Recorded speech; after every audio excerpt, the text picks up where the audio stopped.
12 पूजिया अधिवेशन के आज द्वितीय दिन दोपहर 1 बजे विशिष्ट साहित्यिक वलाईराम सेनापति के स्मृति में साहित्यिक सम्मेलन और स्मृति ग्रंथ विमोचन सभा अनुष्ठित हुई।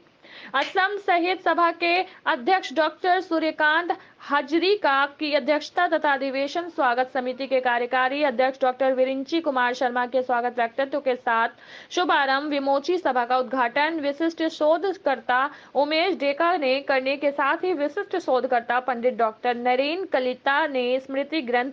12 पूजिया का विमोचन किया। सभा असम साहित्य सभा केंद्रीय समिति स्वागत समिति सहित विभिन्न शाखा समिति के प्रतिनिधि सहित विभिन्न जाति संगोष्ठी के प्रतिनिधि और गणमान्य व्यक्ति उपस्थित थे।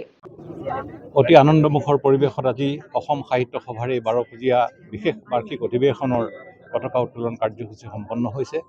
আমি অসম সাহিত্য সভাই আশা কৰিছোঁ যে এই 12 পূজীয়া অধিৱেশনত অসম সাহিত্য সভাৰ শুভাকাংক্ষীসকলৰ সমাৱেশত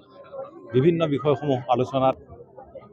আমি মিলিত হ'ম আৰু সেই আলোচনাসমূহৰ যোগেদি আগন্তুক দিনসমূহত অসম সাহিত্য সভাই কি কাৰ্যসূচী ৰূপায়ণ কৰিব সেইবিলাক আমি আজি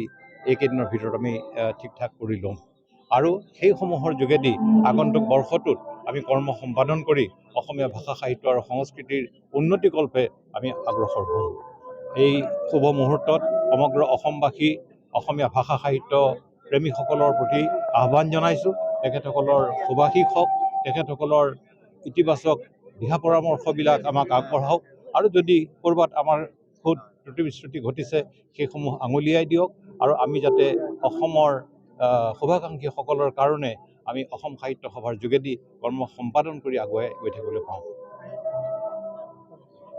रोहा से सोयल खैतान की रिपोर्ट।